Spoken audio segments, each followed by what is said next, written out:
Sri Namaha, and welcome to the Sri Vidya Temple's classes in chanting. We are currently doing a review and practice session of Sri Rajarajeswari. And the reason why we're doing that is because this summer, in July of 2023, the Sri Vidya Temple will be conducting an Rudram in combination with the Shatabhishekam for the Pitadipati, Sri Chaitanya Nanda, or Haranaya. So in this session, what we're going to do is we're going to start with Anuvakam 1, the first Anuvakam, since we already completed Lagunyasam last time. And what we'll do is I will go through and chant each line 3 times. And everyone can keep themselves muted and chant along as a practice. And when I get to the line, Ye Che Magam Rudra, I'll stop there. And everyone can ask any questions, or if you want to review a certain line, you can ask about that line. So if there's any lines that are an issue for you or you have questions, please make a note of that. And then you can ask about that when I pause before we move on. Okay, so that's what we'll do. So I'll start with the Ganapati prayer and then I'll start.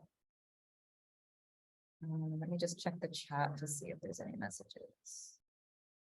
Okay, no problem, Daniel Aya, that's no problem. Okay.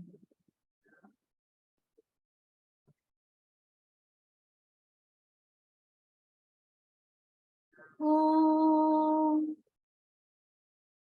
Shuklam Baradharam Vishnum Shashivarnan Chaturbhujam Prasanna-vadanan dhyayet sarva vighnopashantaye.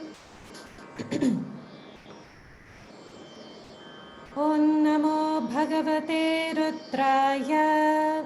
Om namo bhagavate rudraya. Om namo bhagavate rudraya. Namaste Rudramanyava Udota Ishave Namaha. Namaste Rudramanyava Udota Ishave Namaha. Namaste Rudramanyava Udota Ishave Namaha. Namaste Astu Dhanvane Bahubhyamutate Namaha.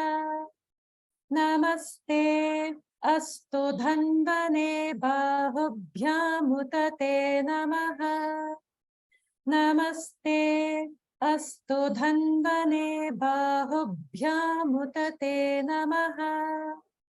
In this line, notice the small gap after the Namaste and before Astu, and that's due to the rule involving a word that ends in a dirgha vowel, and then the next word begins in any vowel. There will be a small gap. That's why it's Namaste Astu. Okay, so keep that in mind. Yata ishu shivatama shivam babhuvate dhanuhu. Yata ishu shivatama shivam babhuvate dhanuhu. Yata ishu shivatama shivam babhuvate dhanuhu. Shiva sharavya yata vataya no rutramrudaya. Shiva sharavya yata vataya no rutramrudaya. Shiva sharavya yata vataya no rutramrudaya. Yate Rutra Shiva Tanura Ghora Papakashini.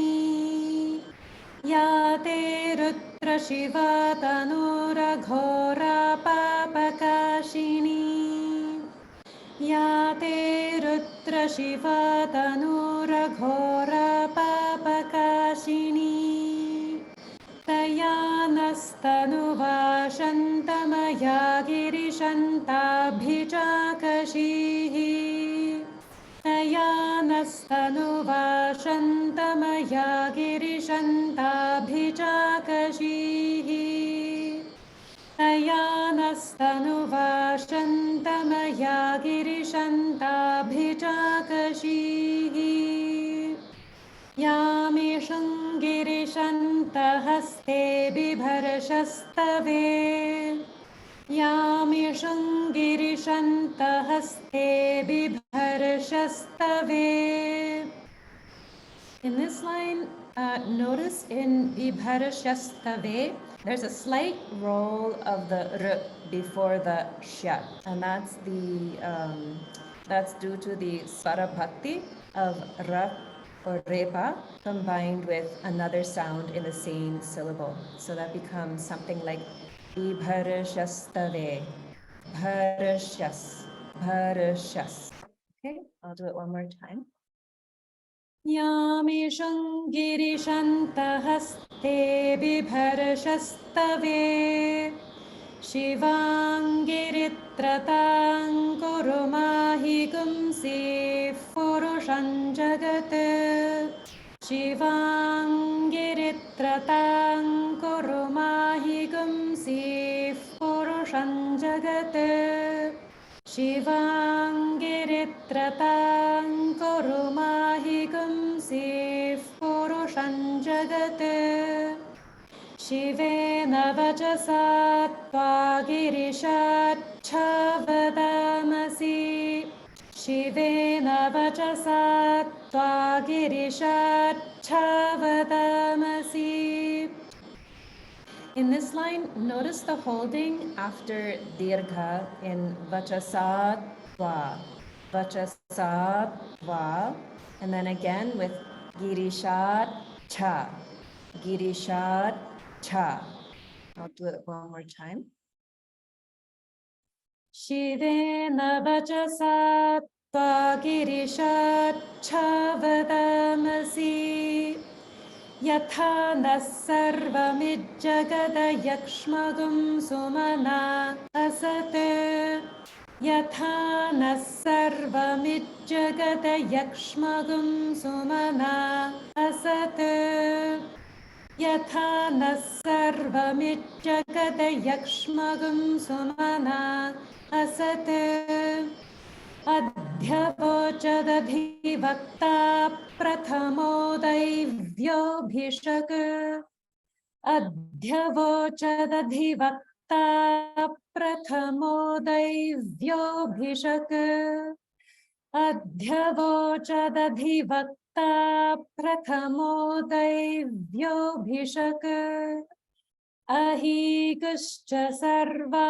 anjambhayant sarva aschayatu dhanyaha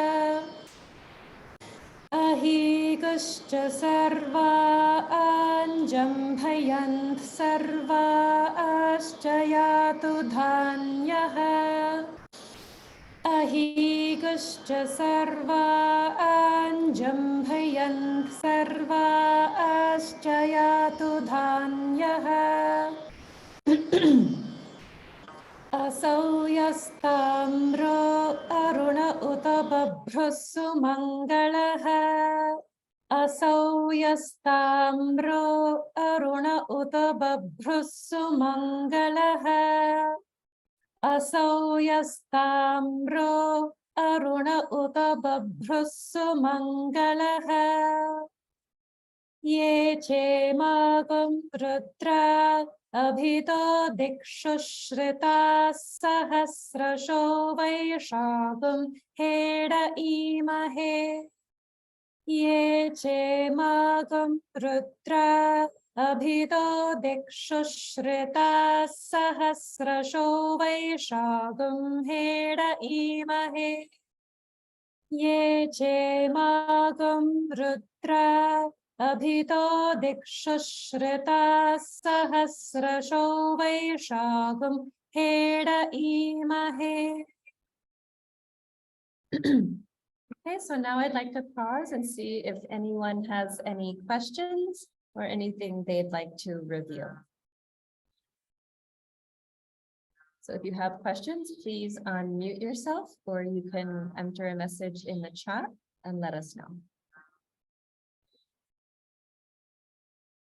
Okay, looks like everyone's clear. So in that case, I will go ahead and keep going to the rest of the Anuvakam. Asau vasarpati nilakrivo vilohitaha.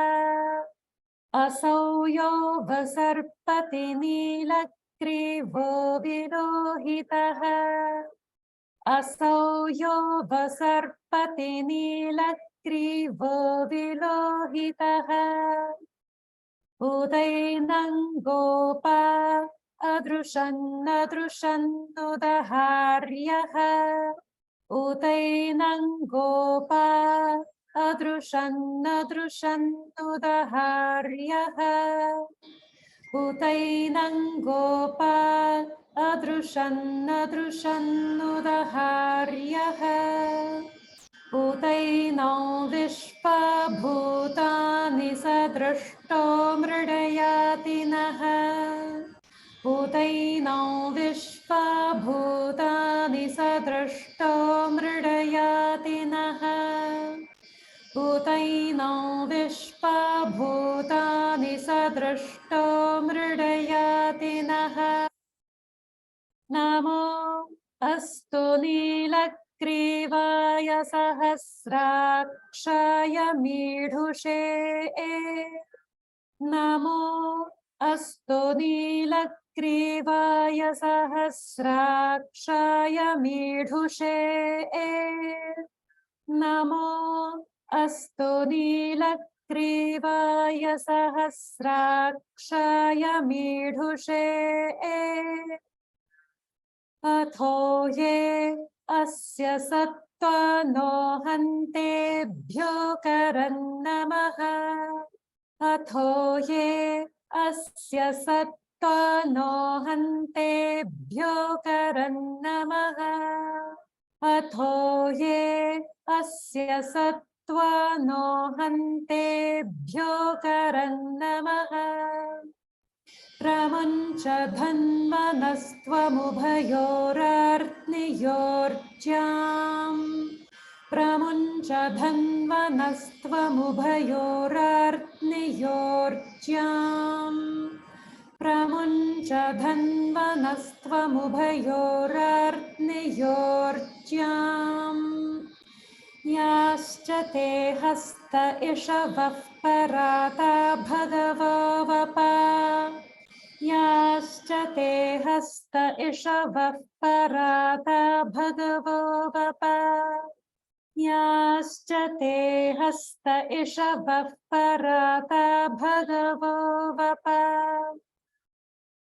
Avatatya-dhanustvagum sahasrakshasate shudhe. Avatatya-dhanustvagum sahasrakshasate shudhe. Avatatya-dhanustvagum sahasrakshasate shudhe. Nishirya shalyanam mukha shivo nasumana bhava. Nishirya shalyanam mukha shivo nasumana bhava. Nishirya shalyanam mukha shivo nasumana bhava.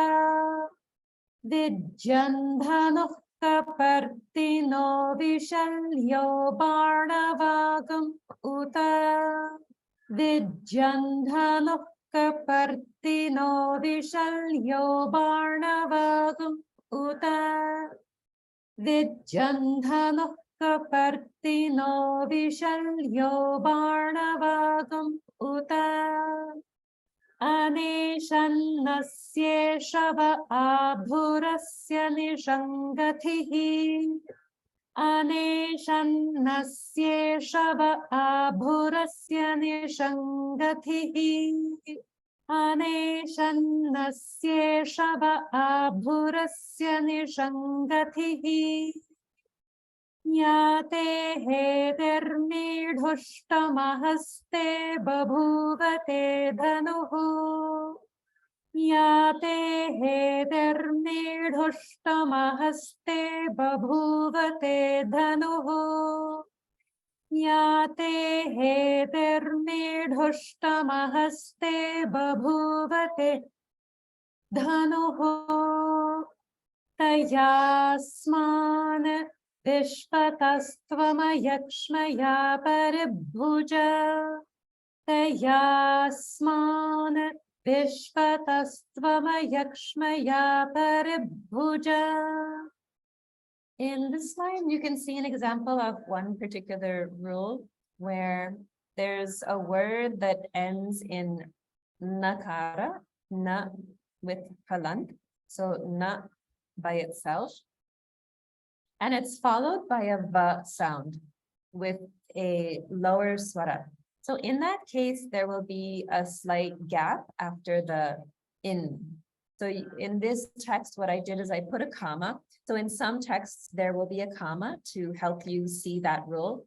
In other texts, there might not be any comma, but the rule still applies. So it sounds like Tayasmane Vishvatastva. Tayasmane Vishvatastva. So I'll do this line 2 more times. Tayasmane Vishvatastvamayakshmaya paribhuja. Tayasmane Vishvatastvamayakshmaya paribhuja. Namaste Astvayudhaya Natataya Drishnave. Namaste Astvayudhaya Natataya Drishnave. Namaste Astvayudhaya Natataya Drishnave. Ubhabhyamutate namo bahubhyantavadhanvane. Ubhabhyamutate namo bahubhyantavadhanvane. Ubhabhyamutate namo bahubhyantavadhanvane. Parite dhanvano hetirasman brunakto vishpataha. Parite dhanvano hetirasman brunakto vishpataha. Parite dhanvano hetirasman brunakto vishpataha. In this line, you can see like a word that ends in followed by a va sound, but here that rule doesn't apply because the vr is with upper swara. Okay, so that's why the rule is not there. So next line. Athoya ishudhistavare asmannidhehitam. Athoya ishudhistavare asmannidhehitam. Athoya ishudhistavare asmannidhehitam. Okay, so that's technically the end of the first Anuvaka, but I'm going to just include this next little part. And in some cases, after this, you'll hear Shambhave Namaha, like Shambhave Namaha. In the temple, we don't chant that, but in the GRD Gurukul, that is chanted. So just keep that in mind, that may be different. And this next part, I'm going to break it up. So the first line will stop at Triambakaya, and I'll repeat that 3 times. Namaste astu bhagavan Vishveshwaraya Mahadevaya Triambakaya. Namaste astu bhagavan Vishveshwaraya Mahadevaya Triambakaya. Namaste astu bhagavan Vishveshwaraya Mahadevaya Triambakaya. Next part, I will pause after Nilakantaya. Tripurantakaya Trikalagnikalaya Kalagnirudraya Nilakantaya. Tripurantakaya Trikalaknikalaya Kalaknirudraya Nilakantaya Tripurantakaya Trikalaknikalaya Kalaknirudraya Nilakantaya Mrityunjayaya Sarveshwaraya Sadashivaya Shriman Mahadevaya Namaha. Mrityunjayaya Sarveshwaraya Sadashivaya Shriman Mahadevaya Namaha. Mrityunjayaya Sarveshwaraya Sadashivaya Shriman Mahadevaya Namaha. Now I'll chant the whole thing 2 times through. So in this, pay attention to the holding, especially holding after a Dirgha vow, because the key to this section is to honor the holding. Namaste astu bhagavan Vishveshwaraya Mahadevaya Triambakaya Tripurantakaya Trikalaknikalaya Kalaknirudraya Nilakantaya Mrityunjayaya Sarveshwaraya Sadashivaya Shriman Mahadevaya Namaha. Namaste astu bhagavan Vishveshwaraya Mahadevaya Triambakaya Tripurantakaya Trikalaknikalaya Kalaknirudraya Nilakantaya Mrityunjayaya Sarveshwaraya Sadashivaya Shriman Mahadevaya Namaha.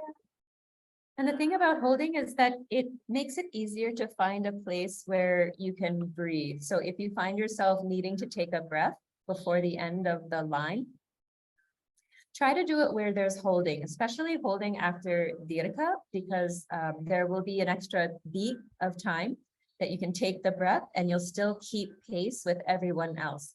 Because when we're chanting in a group setting, like an Atirudram or Maharudram, it's very, very important and helpful if everyone keeps sync with everyone else by following the rules of holding.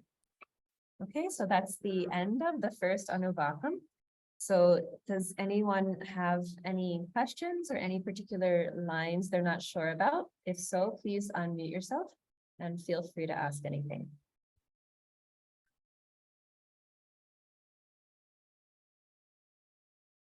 Okay. Can you do this adrushan udaharya? Utainang gopa adrushan udaharya. Sure. So I'll chant it 3 more times and then you can repeat after me. Utainang gopa adrushan udaharya. Utainang gopa adrushan udaharya. Utainang gopa adrushan udaharya. Do you want to try repeating it?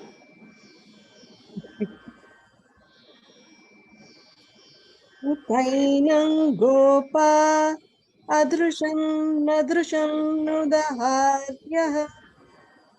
Utainang gopa adrushan udaharya. Very good. Pronunciation and rhythm is very good. Swaras are just a couple of swaras are off. So just to review for everyone, in this line, notice how after the gopa, there's a gap because of the dirgha rule followed by a vowel before adrushan.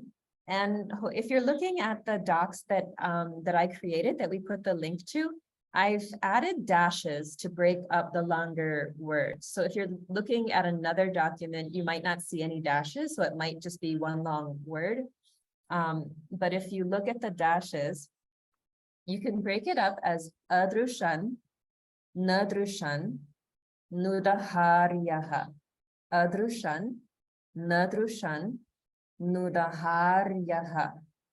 So what I'll do is I'll start from nudaharyaha and go backwards. And so I'll do it once and then you repeat after me.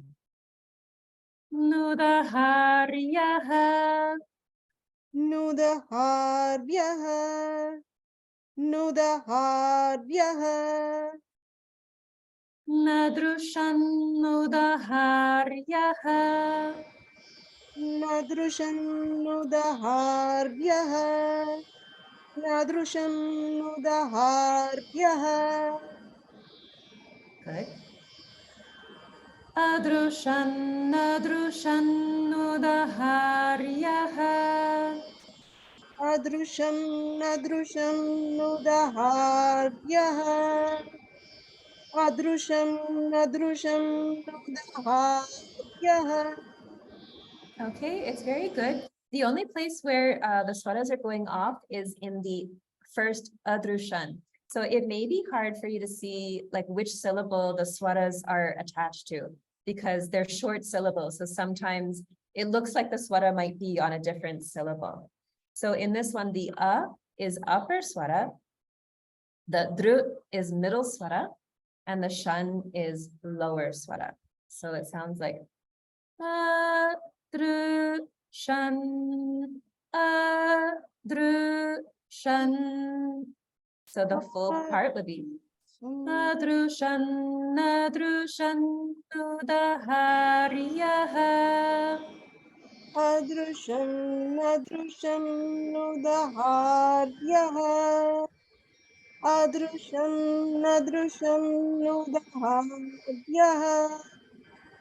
Very close. So you can just work on getting the initial as an upper swara. And it is more challenging because anytime you pause and then you have to start a breath with an upper or a lower swara, that's always more tricky.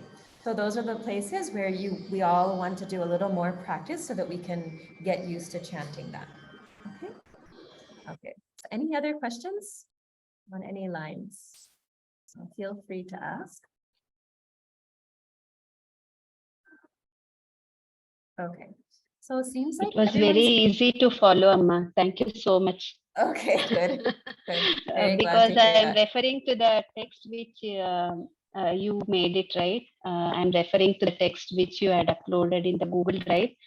It's a lot easier because you have put hyphen at some places. It's easy for us to pause and then continue or know where exactly we have to break. It's easier actually.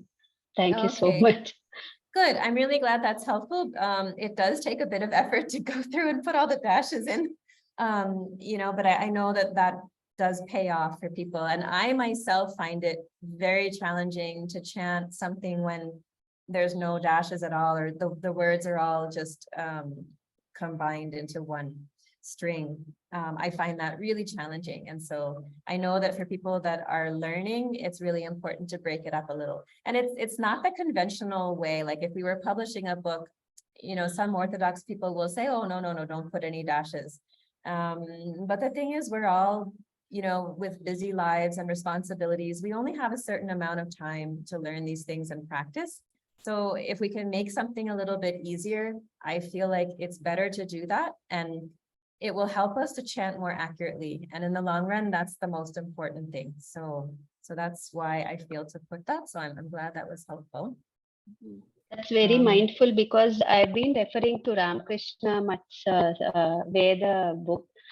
Whenever I see it's very intimidating, especially Rudram. Other things I'm very comfortable. I read Sri Suktam Durga. But the minute I flip through Rudram pages, it's very intimidating. I feel I can't do this. But I'm really enjoying your session. So though I'm in India, I'm trying to catch up with the time. Very happy. Actually, I'm also in India right now. So okay. no problem at all. Where in India? In Bangalore at the moment. Okay, I'm also in Bengaluru. Maybe I should meet you, please. Okay. I'll message you. Is it fine? Maybe some weekend if you're here, I would love to meet you. Oh, no problem. You can feel free to message me on Telegram. Yeah, That's okay. fine. Okay, thank you so much. Okay, sure, no problem. So as Amma mentioned, others may find it intimidating to approach Rudram or any Vedic chanting. That's completely understandable. But the best thing you can do is just break it down as small a part as you need to, syllable by syllable. And then build it back up from there. It will remove that intimidation factor. Go at your own pace and just break it down as much as you have to. So it's 8 o'clock now, so it's only been 30 minutes.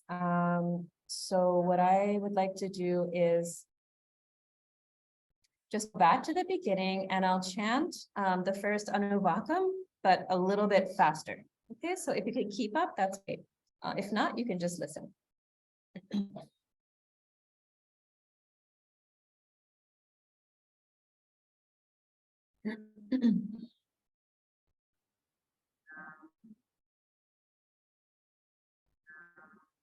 ॐ नमो भगवते रुद्राय नमस्ते रुद्रमन्यव उतोत इषवे नमः नमस्ते अस्तु धन्वने बाहुभ्यामुत ते नमः यात इषः शिवतमा शिवं बभूव ते धनुः शिवा शरव्या यातवतया नो रुद्रमृडया या ते रुद्र शिवा तनूरघोरा पापकाशिनी तया नस्तनुभाषन्तमया गिरिशन्ताभिजाकशीः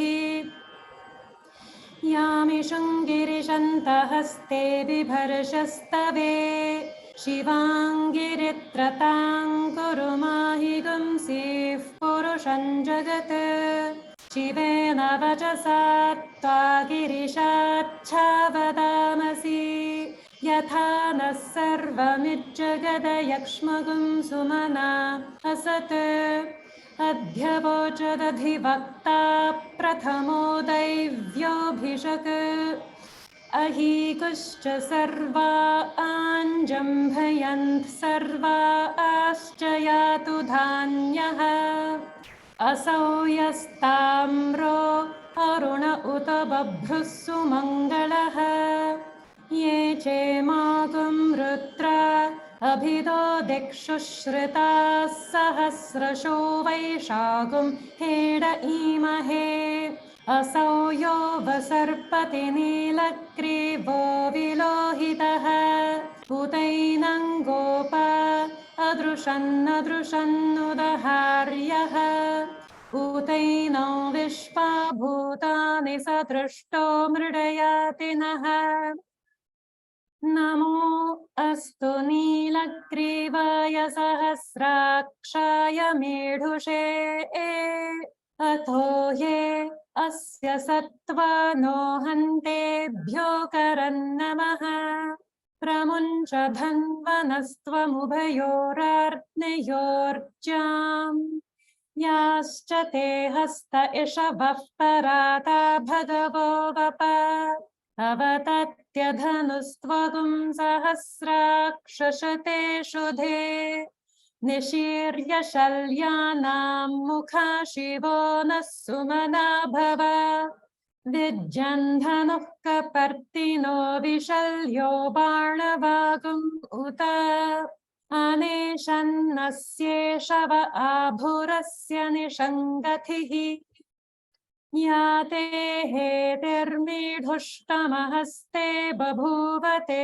धनुः तयास्मान् विश्वतस्त्वमयक्ष्मया परिभुज नमस्ते अस्त्वायुधाय नातताय धृष्णवे उभाभ्यामुत ते नमो बाहुभ्यां तव धन्वने परिते धन्वनो हेतिरस्मान् वृणक्तो विश्वतः अथो य इषुधिस्तवारे अस्मन्निधेहितम् नमस्ते अस्तु भगवन् विश्वेश्वराय महादेवाय त्र्यम्बकाय त्रिपुरान्तकाय त्रिकालाग्निकालाय कालाग्निरुद्राय नीलकण्ठाय मृत्युञ्जयाय सर्वेश्वराय सदाशिवाय श्रीमन्महादेवाय नमः. Okay, so since we have more time, I'm going to go ahead and start on the second Anuvakam. So here, I'm going to break it up after each Pataye Namo. So at the end of Pataye Namo, I will repeat those sections. Namo Hiranyabahave Senanye Dishan Chapataye Namo. Namo Hiranyabahave Senanye Dishan Chapataye Namo. Namo Hiranyabahave Senanye Dishan Chapataye Namo. Namo Vrikshebhyo Harikeshebhyah Pashunam Pataye Namo.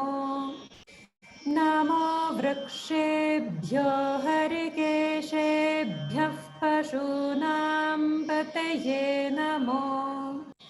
Namo Vrikshebhyo Harikeshebhyah Pashunam Pataye Namo.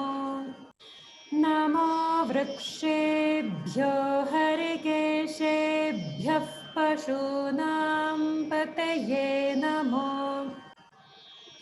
Namasasvinjaraya Tvishimate Pathinam Pataye Namo.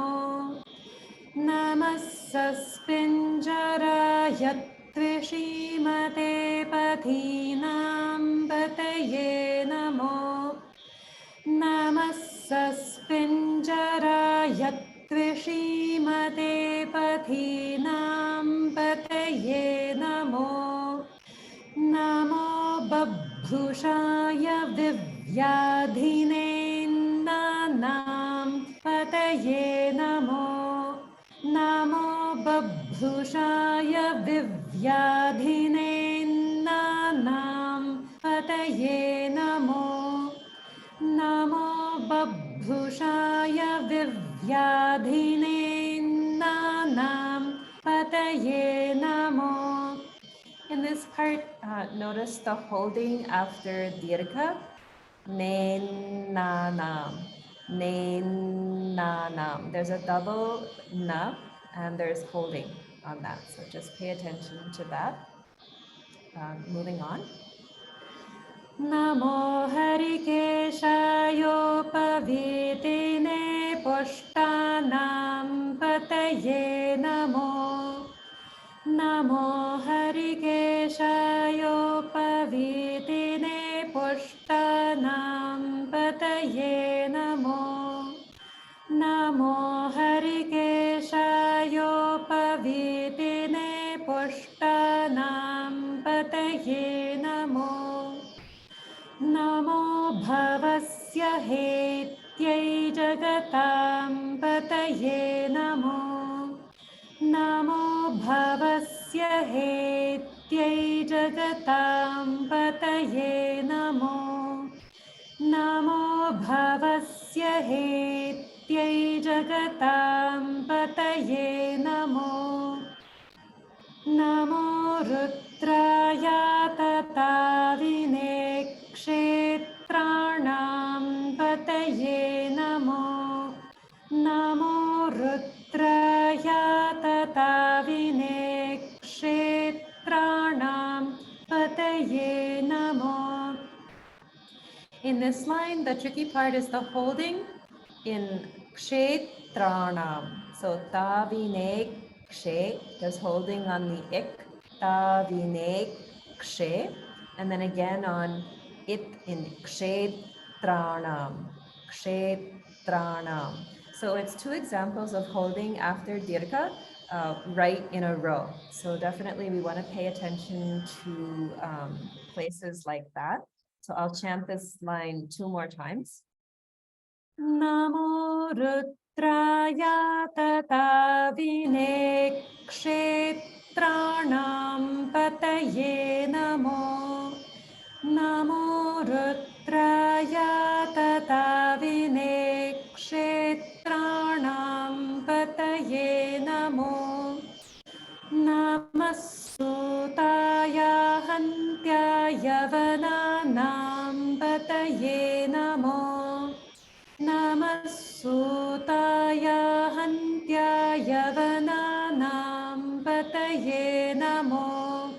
Namasutaya Hantyaya Vananam Pataye Namo. Namo Rohitaya Sthapataye Vrikshanam Pataye Namo.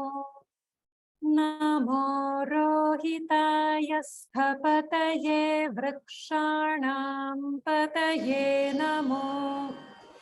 Namo Rohitaya Sthapataye Vrikshanam Pataye Namo.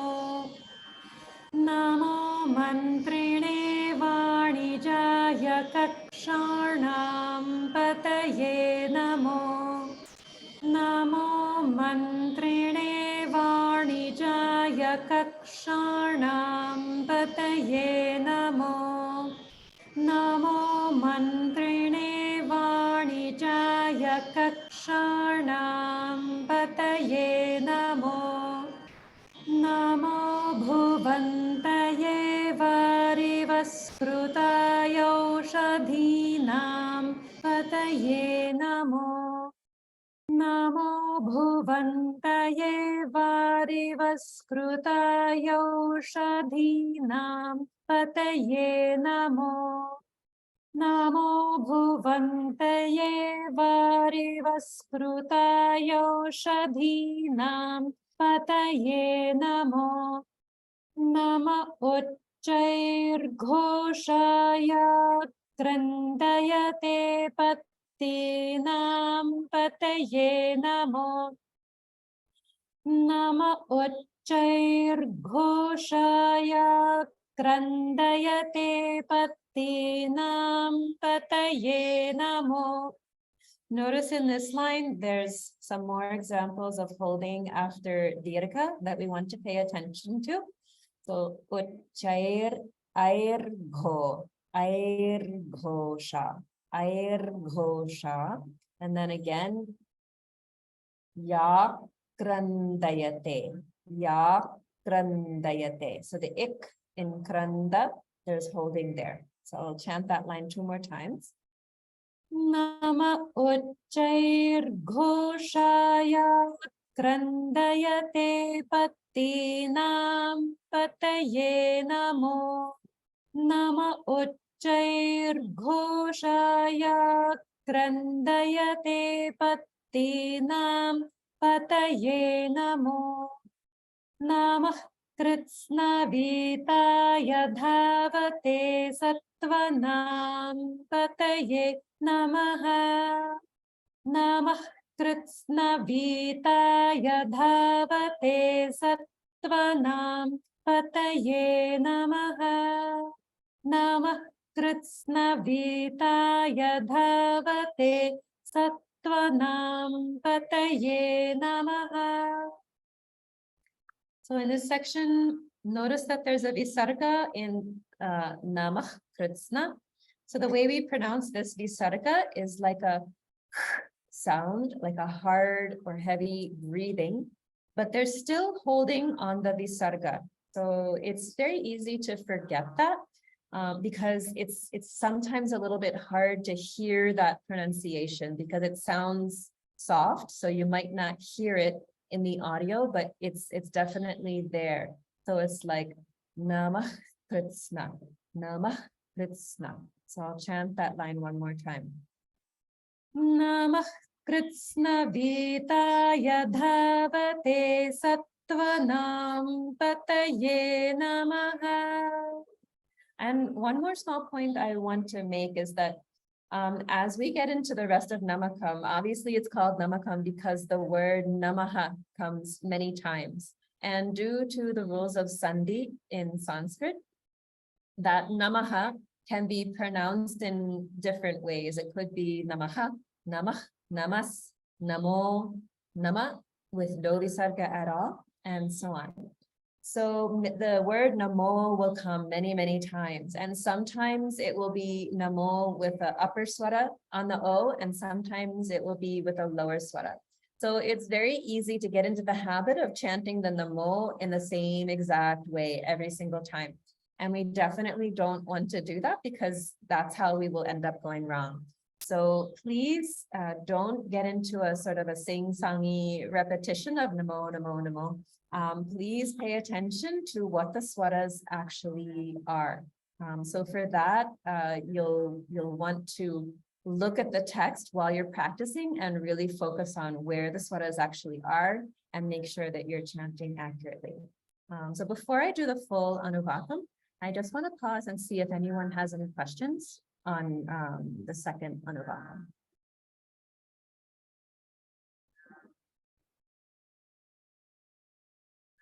Okay, seems like everyone's all right. So that's no problem. I'll chant this Anuvakam all together.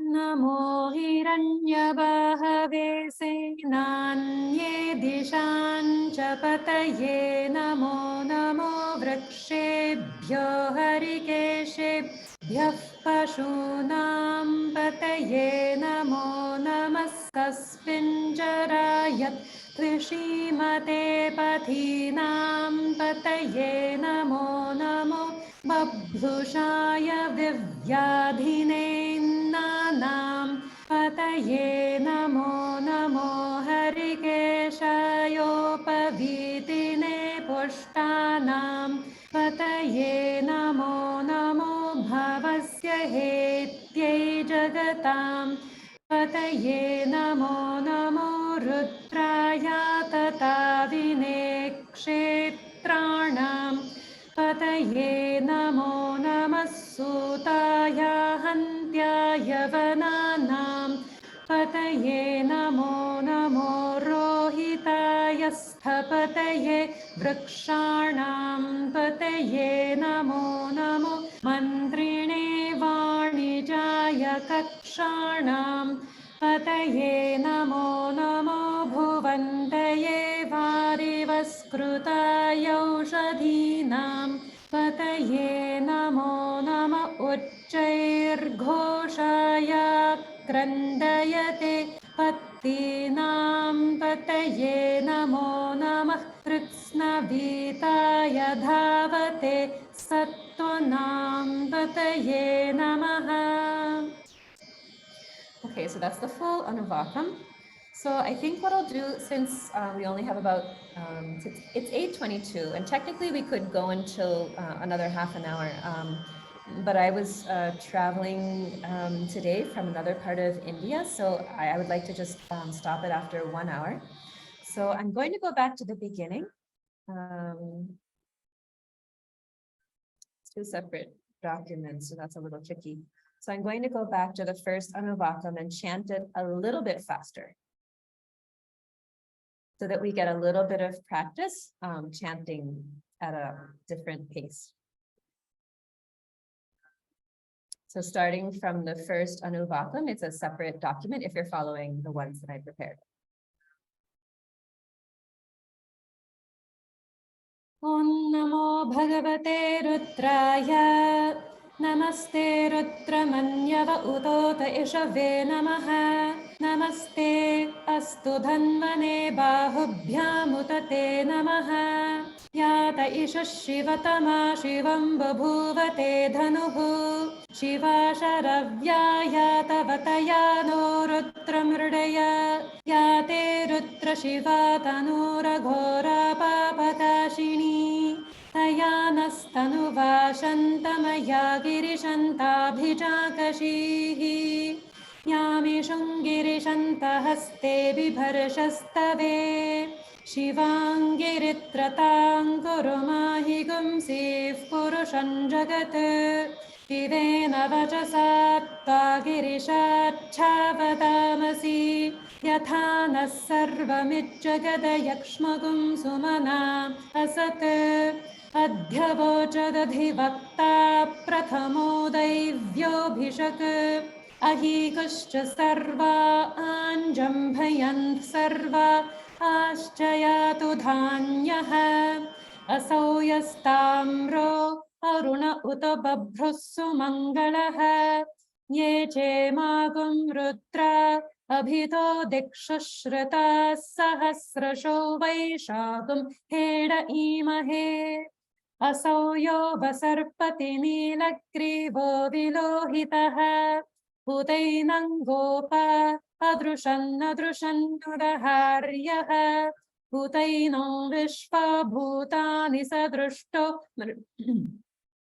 मृडयाति नः नमो अस्तु नीलग्रीवाय सहस्राक्षाय मीढुषे अथो ये अस्य सत्त्वानो हन्तेभ्यो करन्नमः प्रमुञ्च धन्वनस्त्वमुभयोरार्त्नियोर्च्यां याश्च ते हस्त इषवः पराता भगवो वप अवतत्यधनुस्त्वगुं सहस्राक्षशतेषु धे निशीर्य शल्यानां मुखा शिवो नः सुमना भव विज्जन्धनुः कपर्तिनो विशल्यो बाणवागुं उत अनेशन्नस्येषव आभुरस्य निषङ्गतिः याते हेतिर्मीढुष्टमहस्ते बभूवते धनुः तयास्मान्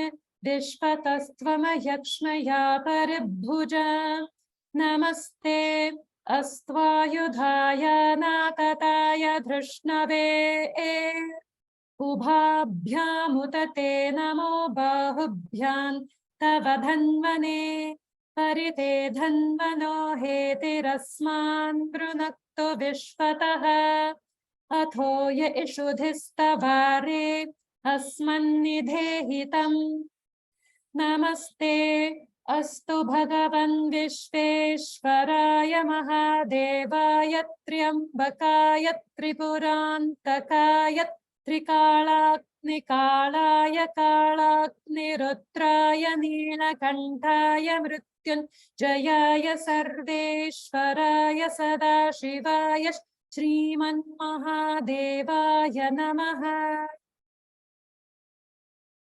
I'll switch over to the second Anuvakam. नमो हिरण्यबाहवे सेनान्ये दिशान् च पतये नमो नमो वृक्षेभ्यो हरिकेशेभ्यः पशूनां पतये नमो नमः सस्पिञ्जराय त्विषीमते पथीनां पतये नमो नमो बभ्रुषाय दिव्याधिनेन्नानां पतये Namo Namo हरिकेशायोपवीतिने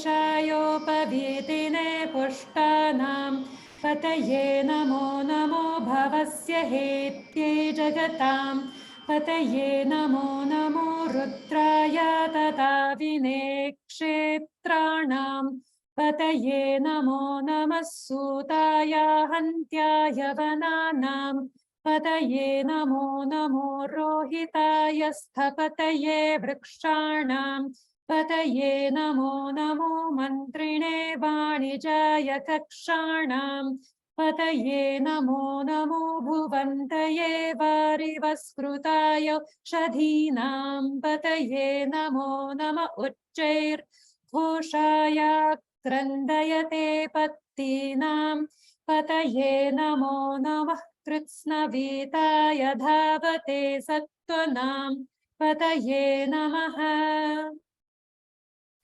Okay, so that's the first two Anuvakas. So just want to pause and see if there are any final questions. Okay, it sounds like everything's going well and everyone's finding it not too challenging. So no problem. So next time we'll start from the third Anuvakam and we'll see if we can complete 2 Anuvakas in one session. Okay, so Sri Gurubhyo Namaha. Thank you very much for Sri joining Gurubhyo Namaha. and we'll see you next time. Shri Gurubhyo Namaha. Thank